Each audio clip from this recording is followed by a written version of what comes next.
Business के अंदर कहते हैं पहले बंदा खड़ा करो, बाद में धंधा खड़ा करो। पहले धंधा खड़ा नहीं करते, पहले बंदा खड़ा करते हैं। हाँ, आपकी मैन पावर कितनी बार बताया आपको बना देती है सुपर पावर। अब मेरे प्रश्न है आपसे भैया, people are assets, yes no?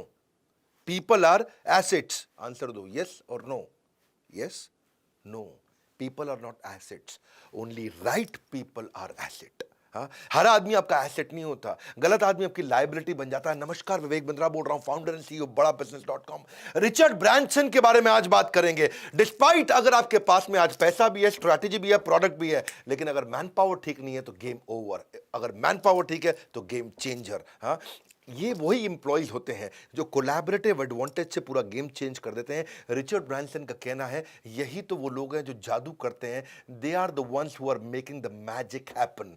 यही लोग हैं वो जो जादूगर जो है ना आपकी कंपनी में, आप नहीं, आपके एम्प्लॉइज हैं। रिचर्ड ब्रांसन एक ब्रिटिश बिजनेस मैग्नेट और पावरफुल इन्वेस्टर, 400 से ज्यादा कंपनीज उनकी। He was नाइटेड by the Buckingham palace. जैसे हमारे यहाँ पद्मश्री, पद्म भूषण होता है, पद्म विभूषण, भारत रत्न होता है, ऐसे ही वहां knighthood, नाइटेड by the royal family. Richard Branson दुनिया के सबसे अमीर लोगों में से, लेकिन कभी भी अपनी पढ़ाई पूरी नहीं कर पाए, अपनी ग्रेजुएशन पूरी नहीं कर पाए। इनकी फिलॉसफी क्या है? ऐसी भूख जो कभी शांत नहीं होती, किस चीज की? सीखने की। इनसेशिएबल एपेटाइट फॉर लर्निंग। ये ज्यादा पढ़े लिखे नहीं थे, लेकिन इनकी फिलॉसफी क्या है? Extraordinary service to first employees, second client. पहले एम्प्लॉय की एक्स्ट्राऑर्डिनरी सर्विस, उसके बाद क्लाइंट की एक्स्ट्राऑर्डिनरी सर्विस। उनकी वर्जिन एयरलाइन हवाई जहाज उन्होंने बहुत उड़ाए हैं, वो बहुत सफल इसीलिए हुए क्योंकि वो उनके नेचर का एक्सटेंशन था। एक बात रिचर्ड ब्रांसन के बारे में बोली जाती है कि भाई रिचर्ड ब्रांसन अपने एम्प्लॉइज को लेकर के बहुत एम्पैथी रखते हैं। ये मानी जाती है उनके बारे में बात, ये कही जाती है कि अपने एम्प्लॉइज को लेकर के वो कुछ भी करने को तैयार हो जाते हैं। और जो प्रेम उन्होंने एम्प्लॉइज को दिया, वही हवाई जहाज में उनके क्रू ने प्रेम पैसेंजर्स को दिया है। जो उन्होंने अपने एम्प्लॉइज के लिए किया, वही उनके एम्प्लॉइज ने उनके कस्टमर के लिए किया। इसकी प्रॉब्लम क्या थी? डिस्लेक्सिया से पीड़ित थे, बचपन में पढ़ लिख नहीं पाते थे, वही दिक्कत थी। लेकिन ये इनके फेवर में चला गया क्योंकि ये दो क्वालिटी बिल्ड कर पाए डिस्लेक्सिया के चलते। पहली डेलीगेटर बने, दूसरी लिसनर बने। डेलीगेटर क्यों बने? पढ़ने लिखने में दिक्कत थी, तो खुद पढ़ते लिखते नहीं थे, खुद काम नहीं करते, दूसरों से कराते थे। उसके चक्कर में डेलीगेटर अच्छे बन गए, लोगों से काम कराया, ऑर्गेनाइजेशन बड़ी हो गई। दूसरी, ये अच्छे लिसनर थे। क्यों अच्छे लिसनर थे? क्योंकि अच्छे रीडर नहीं थे, पढ़ नहीं पाते थे, कहते तुम समझा दो मुझको, उस चक्कर में ध्यान से सुनते थे। अच्छे लिसनर बने तो एम्प्लॉयज बड़े खुश होगा, अरे बॉस हमारी सुनता है, अरे बॉस हमारी सुनता है। इस चक्कर में, ये दोनों क्वालिटी के चक्कर में कि दूसरों से काम कराना और उनको बहुत ध्यान से सुनना, उस चक्कर में उन्होंने अच्छी टीम भी बिल्ड कर दी और वहीं से ऑर्गेनाइजेशन ग्रो कर गई। इनकी एक सबसे फेमस फिलॉसफी जिसको मैं बहुत पसंद करता हूँ, कहते हैं अपनी एम्प्लॉयज को इतनी ट्रेनिंग दे दो, इतनी ट्रेनिंग दे दो, अपने एम्प्लॉयज को इतनी ट्रेनिंग दे दो कि वो 2 गुना तनख्वाह पे उन्हें कोई भी हायर करके ले जाए। अच्छा, इंडिया में ये बात बोलो तो सन्नाटा छा जाता है। इतनी ट्रेनिंग दे दो एम्प्लॉय को कि 2 गुना तनख्वाह पे दूसरा आदमी हायर करके ले जाए, लेकिन उसके बाद उनको इतना प्रेम दो, इतना प्रेम दो कि 5 गुना तनख्वाह पे भी कभी छोड़ के ना जाए। हाँ, ये है मेन मुद्दा। ट्रेनिंग तो खूब दे दो कि डबल सैलरी पे भी चला जाए, डबल सैलरी को तुरंत मिल जाए, कोई भी आए डबल सैलरी पे उसको उठा के ले जाए, लेकिन प्रेम इतना दे दो कि 5 गुना सैलरी भी दे तो छोड़ के ना जाए। ये थी इनकी फिलॉसफी।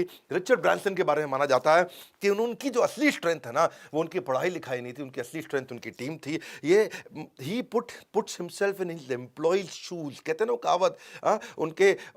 उनकी तरह सोचते थे, अपने एम्प्लॉयज की तरह, और तब उनकी इनसाइट को अपना इनसाइट, उनकी इंटेलिजेंस को अपनी इंटेलिजेंस बना लेते थे। इतना रिस्पेक्ट किया उनको कि पर्सनली मिलना हर एक से, उनको ध्यान से सुनना। इनके बारे में बोला जाता है द वॉक अबाउट, यानी कि मोडस ऑपरेंडी क्या है? Managing by walking around. ये केबिन में बैठने वाले आदमी नहीं है, इनको पसंद नहीं केबिन में बैठना, वहां घूम घूम के ऑफिस चलाना। रिचर्ड ब्रांसन पूरी दुनिया जानती है। रिचर्ड ब्रांसन समझ तो लो कौन है रिचर्ड ब्रांसन।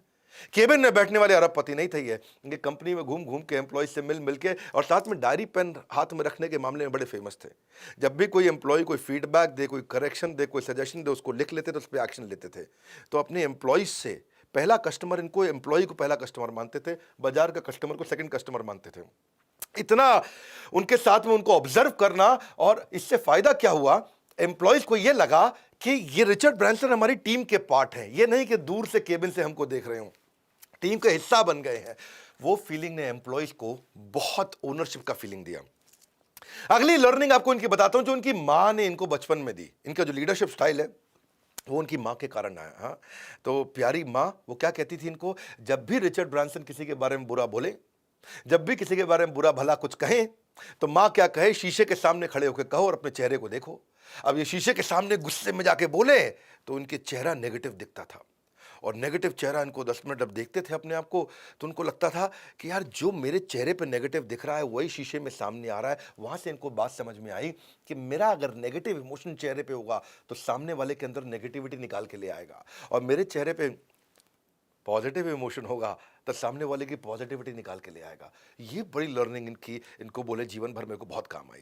रिचर्ड भाई का कहना था कि ज़िंदगी भर ये लर्निंग मुझे बहुत काम आई कि जो मेरे चेहरे पे इमोशन होगा वो सामने वाले की ज़िंदगी में निकल के आ जाता है। मैं अगर चेहरे से पॉजिटिव हूँ तो मेरा एम्प्लॉय भी अंदर से पॉजिटिव उठ के आता था, और मैं अगर चेहरे से नेगेटिव हूँ तो एम्प्लॉय भी ये इनकी माँ ने इनको प्रैक्टिस कराया बचपन में। शीशे के सामने गुस्सा करो खड़े होकर के, पता चलेगा तुम दिखते कैसे हो। ये अपने आप को देख के घबरा गए, वहाँ से इनको बात समझ में आई। ये माँ का लीडरशिप लेसन जिंदगी भर इनको बहुत काम आया। ये बोलते जिंदगी भर इतना काम आया, कहते हैं कि उसके बाद जब मैं लीडर सिलेक्ट करता हूं अपनी कंपनी का, तो ऐसे लीडर सिलेक्ट करता हूं जिसके चेहरे पे एंथुसियाज्म हो, मुस्कुराहट हो, उसके बाद पूरी कंपनी अपने आप मुस्कुराने लगती है। ये हायरिंग के टाइम पे इनका एक रूल है। वो रूल क्या है कि जेनिटर से डायरेक्टर, जेनिटर कौन होते हैं अंग्रेजों के यहाँ, जेनिटर जो पोछा मारने वाली देवी जी रहती हैं, साफ सफाई करती हैं, उनको बोलते हैं जेनिटर, यानी कि ब्लू कॉलर्ड बिल्कुल जूनियर स्टाफ है जी, साफ सफाई करने वाला। जेनिटर से लेकर डायरेक्टर तक ऐसा आदमी हायर करो जो सबके नाम याद रखने की क्षमता रखता हो। जेनिटर से भी वैसे ही बात करता हो जैसे डायरेक्टर से बात करता हो। जैसे डायरेक्टर को इज्जत से बात करे वैसे ही पानी पिलाने वाले से भी इज्जत से बात करे, उनसे प्यार से उनका नाम ले, उनसे बात करे, उनको खड़ा हो, उनको पहचान सके, जो उनको सुन सके, उनको समझ सके। इनका कहना था हवाई जहाज क्या होता है, हवाई जहाज तो एक बैठने वाली बस जैसे उड़ने जैसी बस है, बस एक बस है जो उड़ रही है, वही तो होता है हवाई जहाज। लेकिन असली बात हवाई जहाज में वो उड़ने वाली बस नहीं है, असली बात है कि अंदर आप बिहेव कैसा कर रहे हो पैसेंजर के साथ, वो निर्धारित करेगा कि अगली बार कस्टमर हमारी कंपनी के हवाई जहाज में उड़ेगा कि कॉम्पिटिटर की कंपनी के हवाई जहाज में उड़ेगा।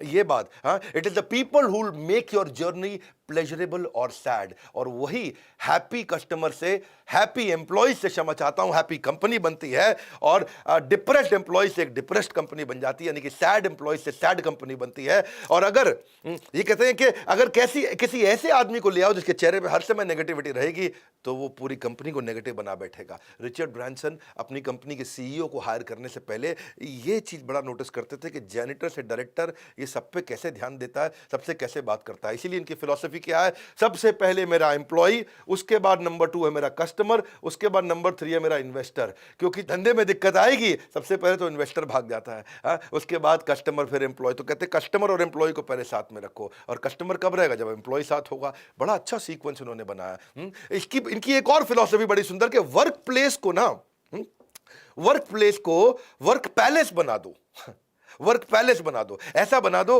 कि भाई महल बन जाए वो काम का। हाँ, सो इसीलिए इनका मानना है कि पर्सनालिटी बिफोर सीवी, पर्सनालिटी अच्छी होगी, उसके बाद सीवी को देखेंगे।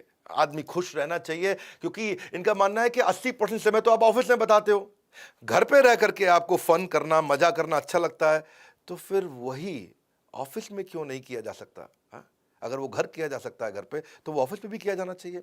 तो ऑफिस में कुछ ऐसा करो कि हर समय एनर्जी बनी रहे, एक्साइटमेंट बनी रहे। हाँ, तो so that people who are eager to have fun at work place, वो सब लोगों को हमेशा इंथ्यूज रखते हैं, हाई एनर्जी रखते हैं, और यही स्ट्रेंथ है इनकी। इसलिए हायरिंग करते वक्त भी इनके बड़े अच्छे टिप्स हैं। चलिए इनकी हायरिंग के टिप को समझो। पहला, मेरी ताकत क्या है और मेरी कमजोरी क्या है। दूसरा, मेरी टीम की ताकत क्या है और उनकी कमजोरी क्या है। तीसरा, ऐसे लोग हायर कर लो जो हमारी ताकत को की जरूरत नहीं है, जो हमारी कमजोरी है उसको आगे पूरा कर जाए। खत्म, simple, balance out the weakness. पहला, मेरी ताकत कमजोरी क्या है, अब ये मेरी कमजोरी है, उसके लिए मैं। दूसरा, मेरे टीम मेंबर की ताकत कमजोरी क्या है, क्या ये मेरी कमजोरी को फुलफिल कर सकता है अपनी ताकत से, बस इसको बैलेंस आउट कर दो, simple. Secret of success lies not in doing your work, but by recognizing a right person who can do on your behalf. ऐसे आदमी को ढूंढो जो आपके लिए काम कर सकता है। Hire people who are better than you. Look for people who aim for remarkable work. जो एक्स्ट्रॉर्डनरी काम करना चाहते हैं, इच्छा रखते हैं, जिनके नेचर में, प्रकृति में बहुत जबरदस्त काम करना, जिनको एवरेज के साथ एलर्जी हो गई है। हमें बीमारी है बड़ा बिजनेस कंपनी में। हाँ, एवरेज क्या है, एलर्जी टू एवरेज। हमारे को बड़ी बीमारी है, हमारे को एकदम एलर्जी हो चुकी है एवरेज से। एवरेज काम नहीं करना, एक्स्ट्रॉर्डनरी करना है। ज़्यादा थोड़ा समय लगेगा, कोई बात नहीं, काम करेंगे एक्स्ट्रॉर्डनरी। मैं 5 पॉइंट का फॉर्मूला मेरा वाला देता हूँ, मैं क्या फॉर्मूला यूज़ करता हूँ। आज मेरे ख्याल है ट्रेनिंग कंपनीज के अंदर न केवल एशिया बल्कि पूरे वर्ल्ड के अंदर इतना बड़ा टीम साइज, इतने सारे ऑफिस, इस लेवल का रेवेन्यू लीड करने वाली बिजनेस ट्रेनिंग कंपनी शायद पूरी दुनिया में हम अकेले ही हैं। और मैं कैसे कर पाया, मेरी सफलता के राज क्या है, मेरे 5 स्टेप जो मैंने शुरू से आज तक फॉलो किए। पहला स्टेप क्या है, मैं हमेशा सही लोगों को हायर करता हूँ, टॉप क्लास लोगों को हायर करता हूँ, दैट स्टेप 1। हाँ, उसके बाद सेकंड, ए कैटेगरी आदमी, बी कैटेगरी नहीं चाहिए, सी कैटेगरी नहीं चाहिए, leadership A category, top class आदमी। सेकंड स्टेप, अब वो लीडर आ गया, वो ए कैटेगरी है, सॉलिड है, बुद्धिमान है, अब उसके साथ बैठ करके को क्रिएट करेंगे। बताओ भैया कहाँ पे जाना है, क्या स्टेप्स लेंगे, कैसे वहां पहुंचेंगे। उनके साथ मिलकर जॉइंटली को क्रिएट कर लिया, डायरेक्शन क्या होगी, हमारी कंपनी इस डायरेक्शन में चलेगी, ये रेवेन्यू करेगी, ये प्रोडक्ट बनाएगी, ये कस्टमर को ऐसे एक्वायर करेगी, ये कस्टमर को एक्वायर करने का तरीका है, ये मार्जिन होंगे, ये कॉस्टिंग होंगी, इस तरीके से चलेंगे। वो भी कहता है हाँ सर इस तरीके से चलेंगे, वो 2 अपने आइडिया देता है, मैं 2 अपने आइडिया देता हूँ, दोनों भाई मिलकर के हम आइडिया बना लेते हैं। तो हमारे लीडर के साथ में जॉइंटली को क्रिएट कर लिया। तीसरा स्टेप, अब उसके बाद में डायरेक्शन मेरे साथ बनाओ, डिसीजन अपने आप लो। सुनो मेरी बात, डायरेक्शन मेरे साथ बनाओ, लॉन्ग टर्म क्या करेंगे, डिसीजन डे टू डे के तुम अपने आप खुद लो, क्योंकि तुम एक कैटेगरी के आदमी हो। और फिर चौथा, अब मैं उसके बाद उनको अपॉर्चुनिटी देता हूं टू स्प्रेड देयर विंग्स, के खुल के खेलो। कैसे खेलो, खुल के खेलो। गलती भी करो मैं उसको झेल लूंगा, पर खुल के खेलो। खुल के खेलोगे तो तुम 100 की जगह 150 कर जाओगे, गलती करोगे तो मैं झेल लूंगा। खुल के खेलो। अब वो ए कैटेगरी आदमी हूं, खुल के खेलने दोगे A+ बन जाएगा। सी कैटेगरी आदमी को खुल के मत खेलने देना, ए कैटेगरी वाले को खुल के खेलने दो, गेम चेंज करेगा। और इसके बाद मेरा 5वां स्टेप क्या है, ये काम करने के पीछे मैं कॉम्पनसेशन लगा देता हूं बहुत अच्छी, सैलरी भी अच्छी, ईसॉप भी अच्छा, इंसेंटिव भी अच्छे। बढ़िया सैलरी दो, बढ़िया शेयर होल्डिंग दो, बढ़िया इंसेंटिव दो। अब देखो उसके बाद, अब मुझे उसके बाद कुछ नहीं करना है, मैं वहाँ से फ्री हो गया और अब मैं नए प्रोजेक्ट में घुसता हूँ और जहाँ से मैं नया रेवेन्यू स्ट्रीम क्रिएट करता हूँ। तो ये थी माई 5 point formula of delegation. When you delegate task you will create follower, but when you delegate authority you will create leaders. तो टास्क के साथ, रिस्पॉन्सिबिलिटी के साथ अथॉरिटी भी दे दो, लीडर क्रिएट कर दोगे। डेलीगेशन जो है ना, वो चीज़ है कि आप मेरे बिहाफ पे, मैं किसी और को काम करने देता हूँ, लेकिन मैं आपको रूल दे दूँ भैया। रूल क्या है डेलीगेशन का, अगर कोई आदमी 70-80% तक भी ठीक कर दे, आपके मुकाबले 70-80% भी कर दे, तो डेलीगेट कर दो। अब तुम मत करना, उसी को करने दो, ये रूल है। वरना life is too short to do everything by your own self. तो इसीलिए choose the right person to delegate, उसे अच्छे से क्लियरली कम्युनिकेट कर दो कि भैया करना क्या है। तो यही है समझने वाली बात कि बड़ा बिजनेस में भी employees are our first asset. हम पीपल फर्स्ट ऑर्गेनाइजेशन है। हमारा मानना है कि always treat your employee as if you want to treat your best customer. Best customer से आप कितना प्रेम से बात करते हैं, एम्प्लॉय से भी वैसे ही करिए। वही बात है जी, वर्क प्लेस को वर्क पैलेस बना दीजिए। वर्क लाइक प्रोफेशनल, लेकिन रिश्ता लाइक फैमिली है जी। काम करो प्रोफेशनल की तरह, रिश्ता बनाओ परिवार की तरह, तभी बात बनती है। ट्रांसपेरेंट, ओपन और रिवॉर्डिंग कल्चर होना चाहिए। इसीलिए हमारी कंपनी में हमने मेरिटोक्रेसी को सबसे ऊपर रखा है। मेरिट पे आगे बढ़ेगा भाई, ये नहीं कि चाचे का लड़का कि मामे का लड़का, कहाँ से आ रहा है भैया, हमारे गाँव से आया है, वो नहीं चलेगा। अचीवर्स अवार्ड हमने लॉन्च किया with smile on face. Meritocracy का मतलब है कि भाई अगर तुम्हारे में दम है ना और तुम कुछ कर सकते हो, तो बड़ा बिजनेस छोड़ के जाने की जरूरत नहीं पड़ेगी जीवन में। हमारे यहाँ पे अचीवर्स अवार्ड जो है हर क्वार्टर में दिया जाता है एम्प्लॉयज़ को। और कैसे दिया जाता है, उनका डेटा पे दिया जाता है। कोई ये नहीं कि लड़का ठीक लग रहा है, ईमानदार लग रहा है शक्ल से, वैसा नहीं। सब कुछ डेटा ड्रिवन होता है, जिससे लोग बड़े मोटिवेटेड रहते हैं, एक्नॉलेज फील करते हैं, दे फील वैल्यूड और बड़ा अच्छा काम करते हैं। बड़ा बिजनेस में हम बहुत हायरिंग कर रहे हैं। मैं आपको हायरिंग से पहले ज़रा बता देता हूँ, अगर आपकी इच्छा है कि आप हमारी कंपनी में जॉब के लिए अप्लाई करना चाहते हैं, मेरे साथ मिलकर काम करना चाहते हैं, 2-3 बातें ध्यान से सुनिए कि एक एम्प्लॉय को हम फॉलोअर से कॉन्ट्रीब्यूटर और कॉन्ट्रीब्यूटर से टीम लीडर और टीम क्रिएटर तक लेके जाते हैं, और कैसे वो टॉप लेवल तक जाता है। हमारे यहाँ बहुत सारे एम्प्लॉयज ऐसे हैं जो कई सालों से हमारे साथ हैं, कभी छोड़ के नहीं जाते हैं। तो एक KPI ड्रिवन कंपनी बना दी है। उसको पहले से ही पता रहता है कि मैं क्या करूंगा, मुझे अवार्ड कैसे मिलेगा, मेरी ग्रोथ कैसे होगी, बड़ी क्लैरिटी रहती है। उसको 5 में से रेटिंग दिया जाता है हर क्वार्टर के अंदर। उसको वो खुद अपने आप को भी रेटिंग देता है, उसका बॉस भी उसको भी रेटिंग देता है। सब्जेक्टिविटी नहीं, कंप्लीटली डेटा ड्रिवन है, कोई पर्सनल बायस हो नहीं सकता। ट्रांसपेरेंसी और विश्वास के चलते चलता है।